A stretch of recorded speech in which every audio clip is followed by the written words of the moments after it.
Barbara Chen stood at the granite island in her mother-in-law's palatial kitchen in Greenwich, Connecticut, methodically chopping vegetables for the family dinner. The October afternoon light filtered through floor-to-ceiling windows, casting long shadows across imported Italian marble floors. She had learned over the past 3 years of marriage to David Whitmore that Sunday dinners at the Whitmore estate were non-negotiable, a weekly performance where she played the dutiful daughter-in-law while Evelyn Whitmore scrutinized her every move. David's mother circled the kitchen like a predator, her silk blouse rustling with each deliberate step. At 62, Evelyn maintained the sharp elegance of old money, her silver hair styled in a perfect bob, her manicured fingers adorned with rings that cost more than most people's cars. She had never approved of Barbara, the daughter of Chinese immigrants who owned a modest restaurant in Flushing, Queens. To Evelyn, Barbara represented everything threatening to the Whitmore legacy, new money aspirations wrapped in working-class values. "You're cutting those carrots all wrong," Evelyn said, her voice dripping with condescension. "Didn't your mother teach you anything useful, or was she too busy scrubbing dishes?" Barbara's jaw tightened, but she kept her eyes on the cutting board. 3 years of enduring Evelyn's cruelty had taught her that engagement only escalated the abuse. David would be home from his office soon, and she just needed to survive another few hours. "I asked you a question, Barbara," Evelyn pressed, moving closer. "Or is English still difficult for you?" "The carrots are fine, Evelyn," Barbara replied quietly, her knuckles white around the knife handle. Evelyn's expression hardened. She had been heating oil in a large pot on the commercial-grade stove, ostensibly for frying chicken. The oil had reached a rolling temperature, shimmering and dangerous at over 350 degrees. What happened next unfolded in horrifying slow motion that Barbara would replay in her mind for months afterward. "Look at me when I'm speaking to you," Evelyn hissed, grabbing Barbara's shoulder and spinning her around. Barbara turned, her hands raised defensively, and that's when she saw it, the calculated coldness in Evelyn's eyes, the deliberate reach toward the pot handle. There was no accident, no stumble or slip. Evelyn lifted the pot with both hands, and with shocking precision, hurled the contents directly at Barbara's exposed arms and chest. The pain was instantaneous and overwhelming.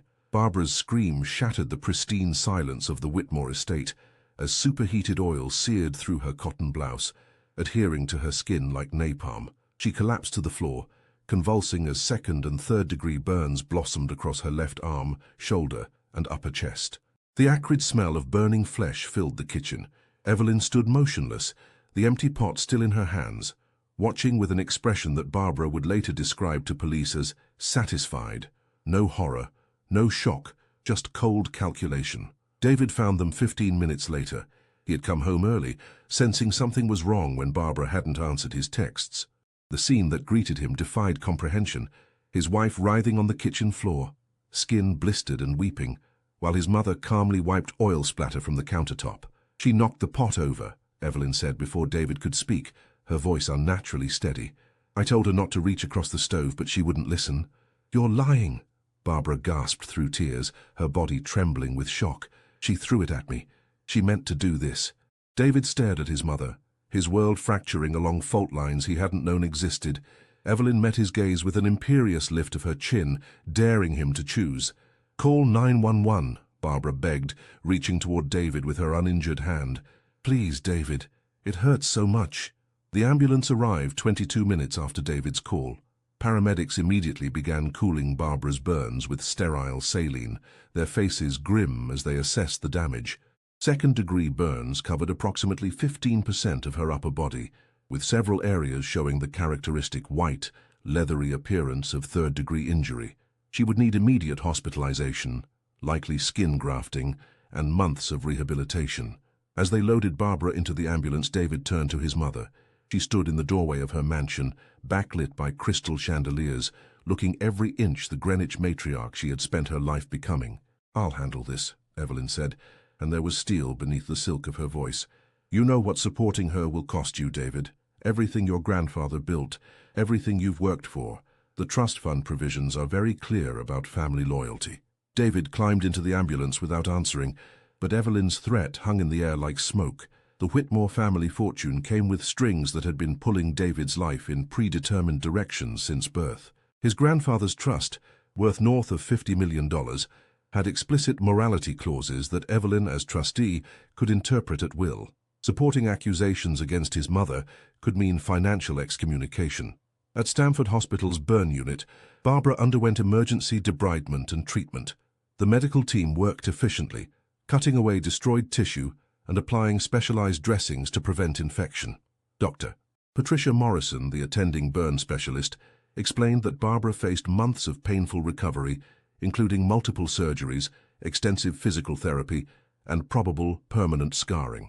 The burns show a distinct splash pattern, Dr. Morrison noted quietly to the nurse documenting the case, her tone professional but meaningful, consistent with liquid being thrown, not accidental contact. The hospital was legally required to report suspected assault, and within hours, a detective from the Greenwich Police Department arrived to interview Barbara. Detective Sarah Chen, no relation, had seen domestic violence cases spanning every socio-economic bracket, but the Whitmore name carried weight that complicated everything. Barbara recounted the attack through waves of pain, her voice breaking as she described Evelyn's deliberate actions. David sat beside her hospital bed, holding her good hand, his face ashen with the impossible choice taking shape before him. "Will you be pressing charges, Mrs. Whitmore?" Detective Chen asked, her pen poised over her notepad. Barbara looked at David, searching his face for the answer she desperately needed. His silence spoke volumes. The hospital room smelled of antiseptic and burned skin, a combination that turned Barbara's stomach even through the haze of pain medication. 4 days had passed since the attack, 4 days of round-the-clock nursing care, sterile dressing changes that made her scream into pillows, and the slow, agonizing realization that her life had irrevocably changed. David had barely left her side, sleeping in the uncomfortable visitor's chair, bringing her ice chips and adjusting her pillows with the desperate attentiveness of someone trying to atone for something. But he hadn't answered Detective Chen's question. He hadn't said the words Barbara needed to hear. "Yes, my mother did this, and yes, we're pressing charges." "The trust provisions are Byzantine," David explained for the 3rd time, his voice hollow with exhaustion. "My grandfather wrote them specifically to prevent family members from suing each other. If we pursue criminal charges against my mother, the trustee, which is her, can declare me in violation of the family unity clause. I'd lose everything." Barbara shifted against the elevated bed, wincing as the movement pulled at her damaged skin. Her left arm was wrapped in specialized burn dressings, her shoulder and chest similarly bandaged. The doctors had performed skin grafting on the worst areas, taking healthy tissue from her thigh to cover the 3rd-degree burns. She would wear compression garments for at least a year, undergo physical therapy 3 times weekly to prevent contractures, and live with scars that no amount of reconstructive surgery could fully erase. "She maimed me," Barbara said, her voice brittle. "Your mother looked me in the eye and threw boiling oil on me because she's always hated that you married someone she considers beneath you. And you're worried about money." "It's not just money," David insisted, running his hands through his hair. "It's my career, our future, everything we've built together. The investment firm is family-owned. I'd be blacklisted from every board, every club, every connection that makes my work possible. We'd have nothing. We'd have each other," Barbara countered, tears sliding down her cheeks. "We'd have justice. We'd have the truth." David stood and walked to the window overlooking the parking lot, his shoulders tense beneath his rumpled Oxford shirt. He'd been wearing the same clothes for 2 days, unable to leave long enough to go home and change. "My mother's attorney called this morning, Jonathan Ashford, the best defense lawyer in Connecticut. He says if we cooperate, if you agree it was an accident, the family will cover all your medical expenses, full coverage, no limits, plus a settlement, $2 million. The number hung in the air like poison. Barbara stared at her husband's back, at the way he couldn't turn around and face her while offering what amounted to blood money. "She's buying my silence," Barbara said. "She's trying to make this right," David replied, but his voice cracked on the lie. "By paying me to say she didn't do it? By erasing what actually happened?" Barbara's hands clenched into fists, her IV line tugging uncomfortably. "David, if we let her get away with this, what message does that send? That wealthy people can commit violence without consequences? That I'm worth whatever price tag she decides to put on me?" David finally turned, and Barbara saw the man she'd married 3 years ago, warring with the Whitmore heir he'd been raised to be. His family had controlled every aspect of his life through financial leverage disguised as generosity. The down payment on their Greenwich townhouse, his partnership at Whitmore Capital Management, even their wedding at the country club where Whitmores had been members since 1924. Evelyn had always made it clear, family loyalty wasn't requested, it was required, and it was enforced through the purse strings she controlled. "I need you to help me understand how we move forward," David said, his voice pleading. "If we fight this, we lose everything. We'd have to move, probably out of state. I'd have to start over in a completely different field. You'd still be dealing with years of medical bills and rehabilitation with no safety net. And if we don't fight it," Barbara asked, "we take the settlement, we move on. We build our own life, separate from my family," David said. But the words sounded rehearsed, like he was reciting a script someone else had written. Barbara closed her eyes, feeling the weight of impossible decisions pressing down on her chest, like physical force.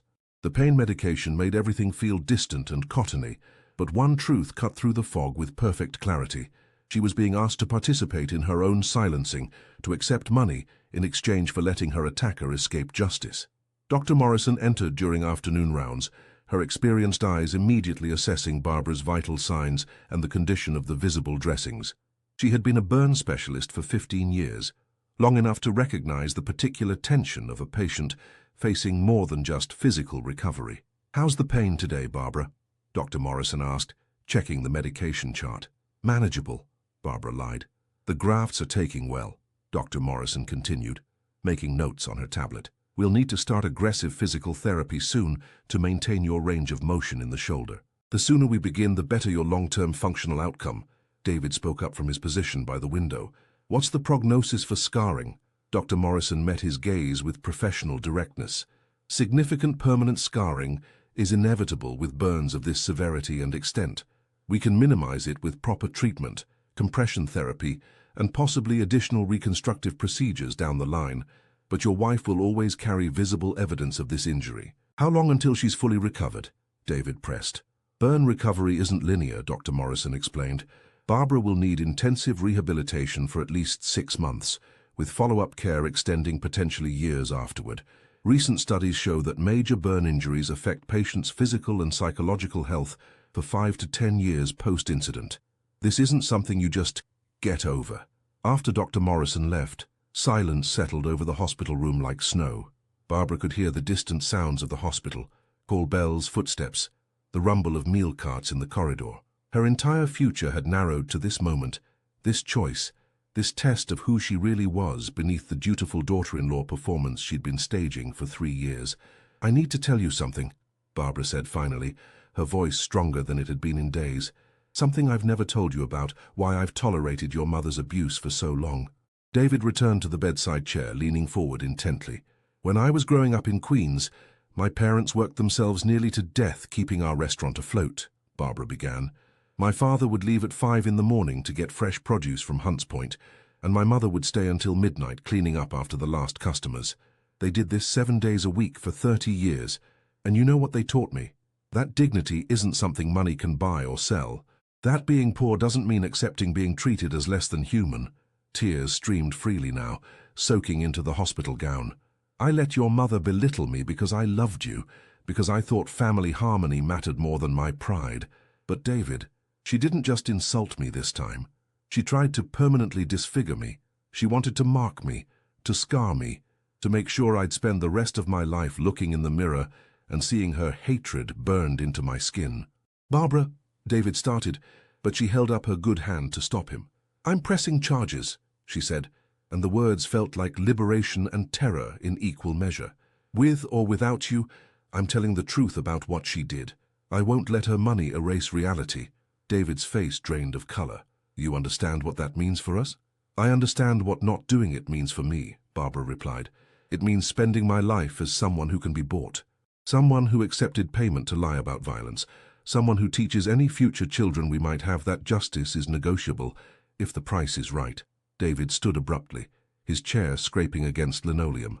For a long moment, he stood frozen, his internal war visible in every line of his body. Then, slowly, he pulled out his phone and dialed a number. "Detective Chen, this is David Whitmore, Barbara's husband," he said, his voice shaking but determined. "We'd like to officially press charges against my mother, Evelyn Whitmore, for aggravated assault. When can we make a formal statement?" Barbara's breath caught in her throat. David met her eyes as he listened to the detective's response, and for the first time in days she saw the man she'd fallen in love with. Not the Whitmore heir, but the person underneath. "We'll be ready whenever you need us," David confirmed, then ended the call. He sank back into the chair and reached for Barbara's hand, their fingers interlacing carefully around her IV line. "I choose you," he whispered, "whatever it costs, whatever we lose. I choose you, and the truth." Barbara squeezed his hand, feeling something shift fundamentally in the foundation of their marriage. They had crossed a line that couldn't be uncrossed, chosen a path that would cost them everything Evelyn Whitmore's money had built around them. But in that hospital room, with the evidence of Evelyn's malice wrapped in bandages around Barbara's body, they had finally chosen each other over the gilded cage of Whitmore family loyalty. Detective Sarah Chen arrived at Stamford Hospital 2 hours later with a victim advocate and a court stenographer. The hospital's conference room had been converted into a makeshift interview space, private and quiet enough for Barbara to give her full statement without the interruptions of nursing staff and medical equipment. Barbara sat in a wheelchair, her burns too fresh and painful for extended periods of sitting upright. David positioned himself beside her, his hand resting protectively on her uninjured shoulder.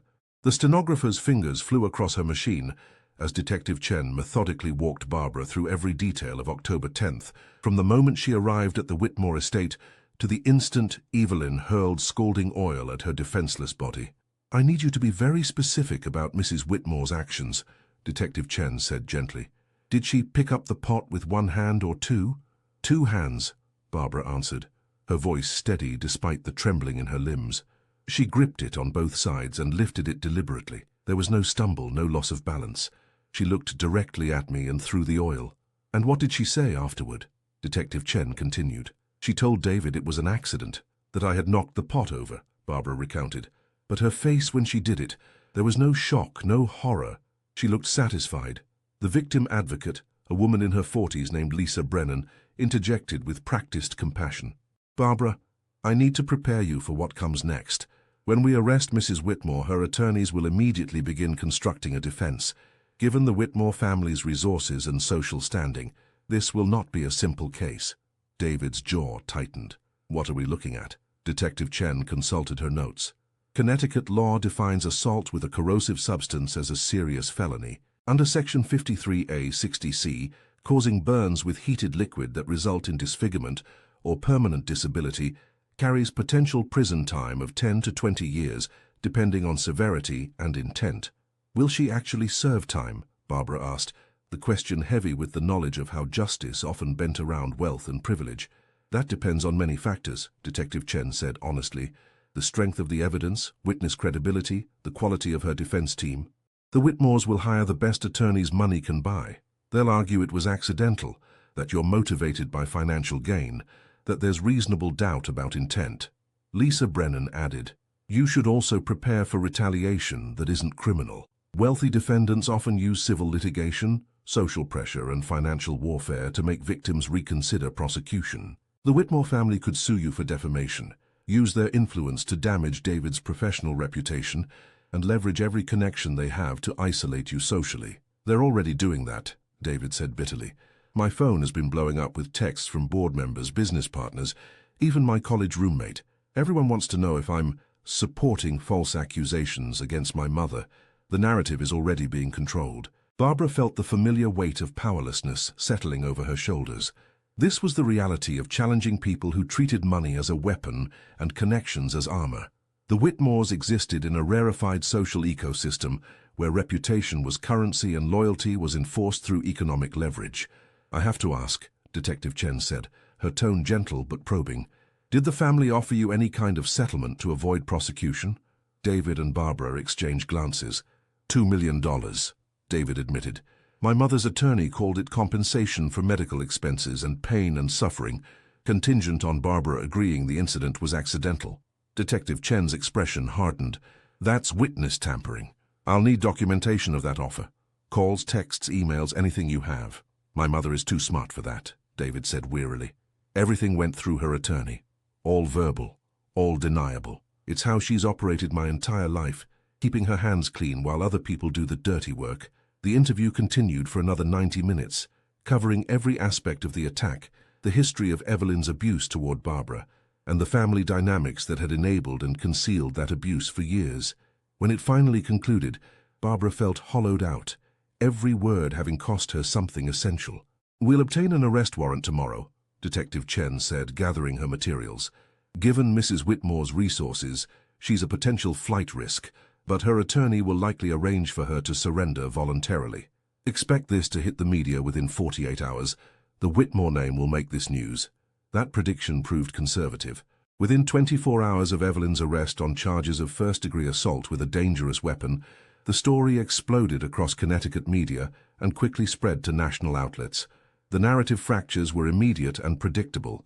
Some outlets focused on the sensational elements of a millionaire matriarch allegedly disfiguring her daughter-in-law, while others ran sympathetic profiles emphasizing Evelyn's philanthropy and social prominence. The Whitmore family's public relations machinery swung into high gear. Within hours of the arrest becoming public knowledge, carefully placed stories began appearing in friendly media outlets questioning Barbara's motives, highlighting her working-class background and suggesting financial opportunism. Anonymous sources, clearly connected to the Whitmore camp, described Barbara as manipulative, money-hungry, and resentful of the family's wealth. David's phone became a weapon of psychological warfare. Text messages from his father demanded he stop this nonsense before you destroy the family name. Business partners expressed concern about his judgment and stability. His sister, Caroline, sent a single message that read, "How could you betray Mom like this? She would never hurt anyone." The financial consequences manifested swiftly. David received notice that his partnership interest in Whitmore Capital Management was being restructured pending resolution of family matters. His access to the family trust was immediately frozen. The country club membership, held in his grandfather's name but extended to David as a family benefit, was quietly revoked. Every economic tentacle the Whitmore family had wrapped around David's life was being systematically withdrawn. Barbara watched her husband weather this dismantling from her hospital bed, where she remained for another week, undergoing additional treatments and beginning the early stages of rehabilitation. Physical therapists worked with her daily, gently moving her arm and shoulder through limited ranges of motion to prevent the scar tissue from freezing her joints into permanent stiffness. The pain was excruciating, but Barbara gritted her teeth and endured because the alternative, loss of function and mobility, was unacceptable. "You need to extend your reach another 2 inches, the physical therapist Marcus encouraged as Barbara struggled to lift her bandaged arm. "I know it hurts, but this is how we prevent contractures. If we don't maintain your range of motion now, you could lose permanent function." Sweat beaded on Barbara's forehead as she pushed through the burning sensation. Her skin felt like it was tearing, like the grafts were pulling away from healthy tissue, like every nerve ending was screaming in protest. But she kept going, because quitting wasn't an option she could afford. David arrived during her afternoon therapy session, his face gray with new devastation. Barbara immediately knew something catastrophic had happened. "What is it?" she asked, pausing mid-exercise. "I've been fired," David said flatly. "The board held an emergency meeting this morning. They voted to remove me from all positions in the family companies, effective immediately. My father delivered the news personally." Marcus quietly excused himself, giving them privacy. Barbara reached for David with her good hand, pulling him down to sit beside her wheelchair. "We knew this was coming," she said softly. "Knowing it and living it are different things," David replied, his voice breaking. "I've worked at that firm since I was 22 years old. It was supposed to be my legacy, my future, and they erased me like I was nothing." "You're not nothing," Barbara insisted fiercely. "You're someone who chose truth over comfort, someone who stood up to power instead of bowing to it. That's worth more than any legacy they could give you." David leaned his forehead against hers, careful not to disturb her injuries. "I'm terrified," he whispered. "I don't know how to be anyone except a Whitmore. I don't know how to start over." "Then we'll figure it out together," Barbara said. "One day at a time, one decision at a time, one truth at a time." Evelyn Whitmore's arraignment took place 3 days later in Stamford Superior Court. Barbara, still recovering, watched via video link from the hospital, with David beside her and Detective Chen providing commentary. Evelyn appeared perfectly composed in a navy Chanel suit, her attorney Jonathan Ashford flanking her like a palace guard. The judge, a woman in her 60s named Patricia Holbrook, reviewed the charges with practiced efficiency. Evelyn pleaded not guilty to first-degree assault, and Ashford immediately requested bail, arguing that his client was a pillar of the community with deep local roots and no flight risk. The prosecutor, Assistant State's Attorney Michael Torres, countered with the severity of the injuries and the defendant's substantial financial resources.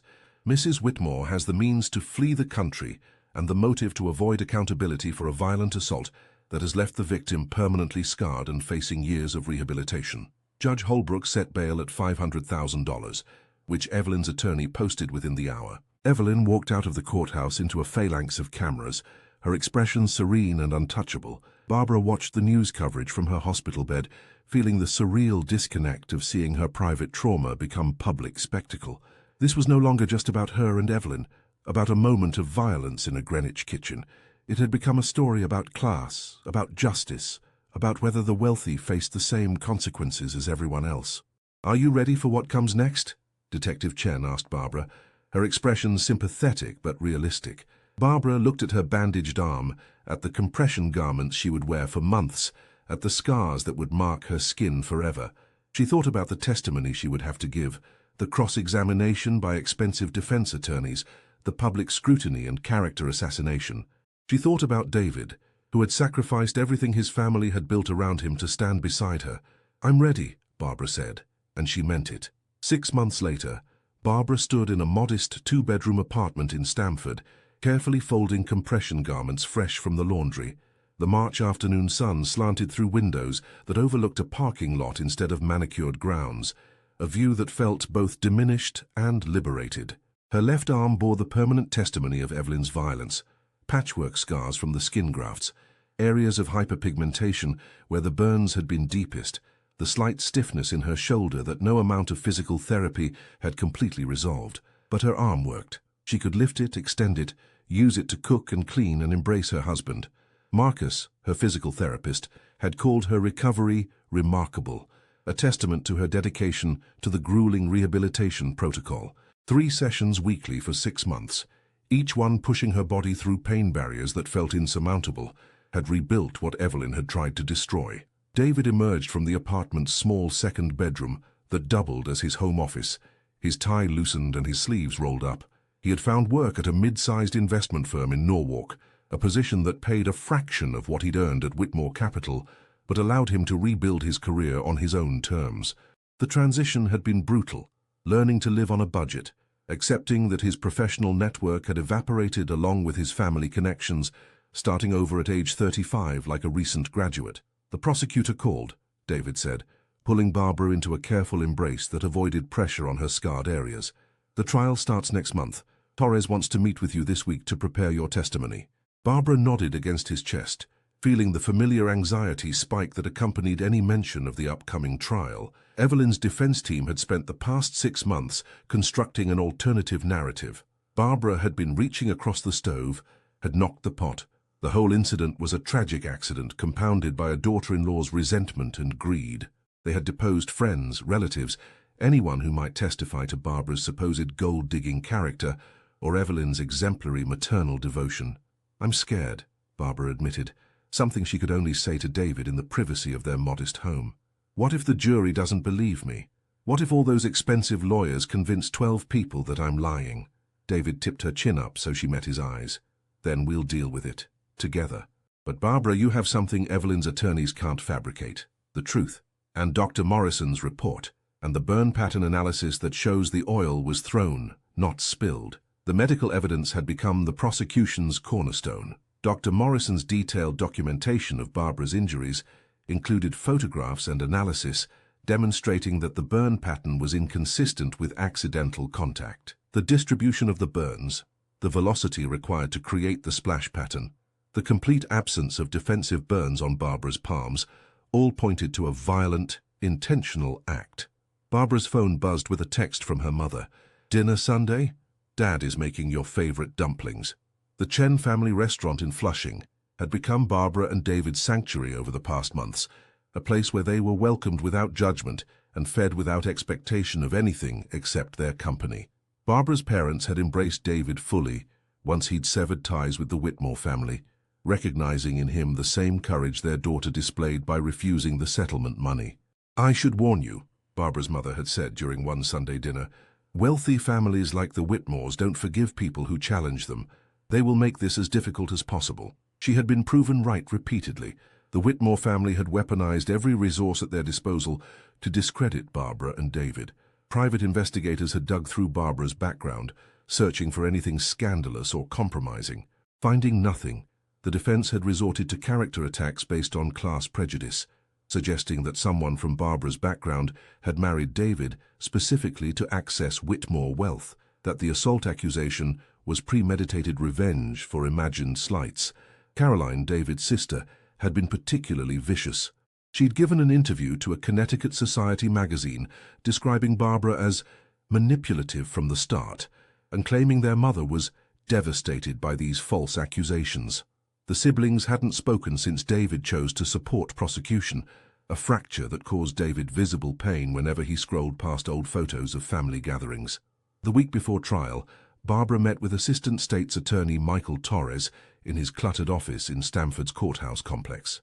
Torres was a career prosecutor in his 40s, the son of immigrants from Puerto Rico who had built a reputation for taking on cases others considered too politically complicated. "I'm not going to lie to you, Barbara," Torres said, spreading crime scene photos and medical reports across his desk. "This trial will be the hardest thing you've ever done." Evelyn Whitmore's defense team includes 3 former prosecutors and a jury consultant who charges $10,000 per day. They will attack your credibility, your motives, your marriage. They will try to make the jury see you as an opportunistic outsider who married into money and turned vindictive when you weren't welcomed with open arms. "But we have the medical evidence," Barbara countered, pointing to Dr. Morrison's report, "which they will argue can be interpreted multiple ways," Torres replied. "Their expert witness, a burn specialist from Yale, will testify that the pattern could be consistent with accidental spillage if Barbara was positioned at a certain angle. It's garbage science, but it creates reasonable doubt." David, who had accompanied Barbara to the meeting, leaned forward intently. "So what's our strategy?" Torres met his gaze squarely. "We tell the truth. We walk the jury through every detail of that day, the history of abuse, the deliberate nature of the attack, the immediate attempt to cover it up. We use Barbara's testimony, the 911 call, Dr. Morrison's contemporaneous notes, and we trust that 12 people will recognize the difference between an accident and assault." The trial of Connecticut versus Evelyn Whitmore began on April 18th in a packed courtroom. Media attention was intense. The case had become a flashpoint in ongoing conversations about wealth, privilege, and accountability. Barbara sat in the front row of the gallery, David beside her, as jury selection consumed the first 3 days of proceedings. Watching Evelyn Whitmore's defense team work was like observing a military operation. Jonathan Ashford and his associates systematically eliminated any potential juror who expressed skepticism about the wealthy or strong views on domestic violence. The final jury of 12 included 2 retirees, a nurse, an accountant, a construction foreman, 3 corporate professionals, a teacher, a small business owner, and a graduate student. Torres's opening statement was direct and unflinching. He described the October 10th attack in vivid detail, held up photographs of Barbara's burns, and outlined the medical evidence proving the assault was intentional. "This case is about a woman who believed her wealth and social position placed her above consequences," Torres told the jury. "Evelyn Whitmore treated her daughter-in-law like property she could damage without accountability. The evidence will show that on October 10th, she picked up a pot of boiling oil and deliberately threw it at Barbara Chen Whitmore with the intent to cause severe bodily harm." Ashford's opening painted an entirely different picture. He described Evelyn as a devoted mother and grandmother, a philanthropist who had donated millions to Connecticut charities, a woman being victimized by a daughter-in-law's greed and resentment. Barbara Chen married into the Whitmore family and immediately began pressuring her husband to gain access to family money, Ashford claimed. When that didn't work, when Mrs. Evelyn Whitmore refused to simply hand over the family fortune to someone she barely knew, Barbara manufactured this accusation. A tragic kitchen accident became a calculated assault charge designed to extract a massive settlement. Barbara felt physically ill listening to her character being systematically destroyed, but she sat still and silent, knowing that her moment to speak would come. That moment arrived on day 4 of the trial.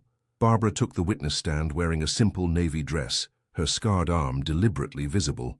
Torres walked her through her testimony methodically, meeting David, the early signs of Evelyn's hostility, the escalating pattern of verbal abuse and social humiliation, and finally, the events of October 10th. Can you describe for the jury what happened immediately before Mrs. Whitmore threw the oil? Torres asked. Barbara's voice remained steady despite her racing heart. She told me to look at her while she was speaking. When I turned around, she reached for the pot with both hands. She lifted it deliberately, looked directly at me and threw the contents at my body. There was no accident, no stumble, it was intentional. And what did she say afterward? Torres continued. She told David it was my fault, that I had knocked the pot over, Barbara recounted.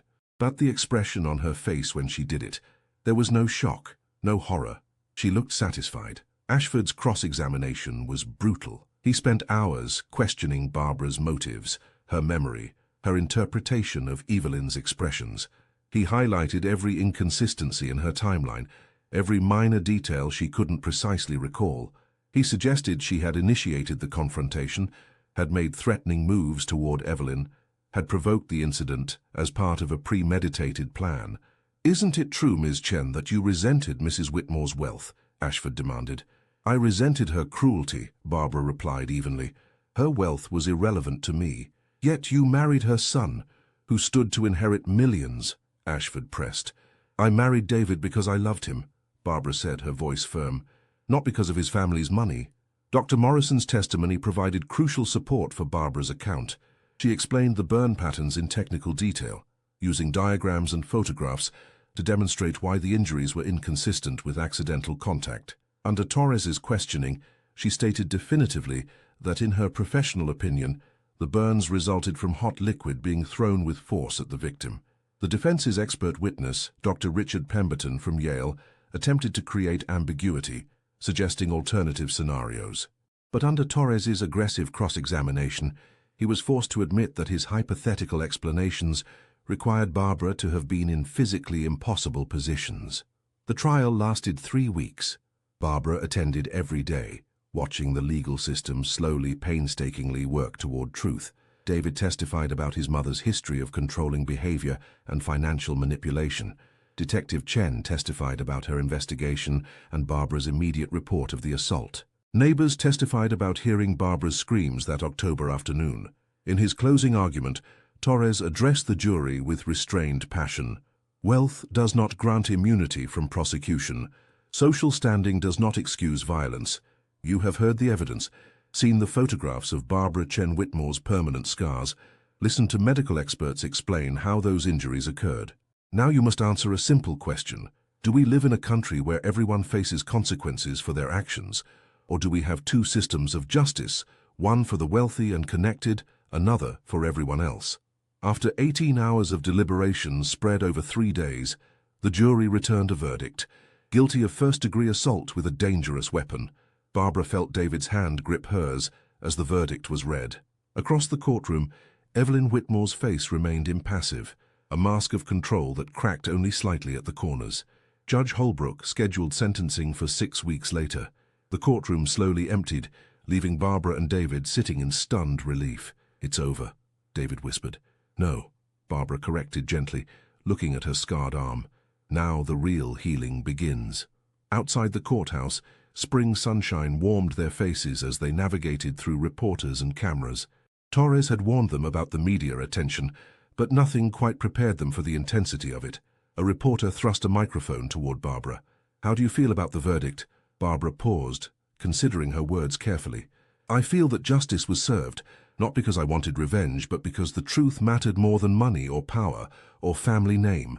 Every person who has been told to stay silent, to accept abuse because fighting back is too costly, I hope this verdict shows that truth is worth fighting for." 3 months later, Barbara stood in a small community center in Bridgeport, addressing a support group for domestic violence survivors. Evelyn Whitmore was serving a 15-year sentence, her appeals denied, her social empire crumbled. David had been hired by a non-profit focused on financial literacy for underserved communities, work that gave him purpose beyond profit margins. Barbara's scars were still visible, would always be visible, but she had learned to see them differently, not as marks of shame or victimhood, but as evidence of survival. She wore short sleeves now, letting her history show. "Healing isn't about erasing what happened," Barbara told the group. "It's about refusing to let it erase you." It's about building a life where truth matters more than comfort, where justice is worth the cost, where you define yourself instead of letting others do it for you. After the meeting, Barbara and David walked to their car through the evening air. They had lost almost everything the Whitmore family had provided: the money, the status, the security of inherited wealth. But they had gained something infinitely more valuable: integrity, partnership built on truth rather than obligation, and the knowledge that they could face the worst and survive it together. "Do you regret it?" David asked as they drove home through streets that had become familiar over the months. Barbara looked at her husband, at the man who had chosen her over everything his family offered, and smiled. Not for a second. Their modest apartment waited, filled with furniture from IKEA instead of antique stores, decorated with photos they'd taken themselves instead of portraits commissioned from society photographers. It was smaller, simpler, and more honest than anything the Whitmore money had ever bought them, and it was theirs.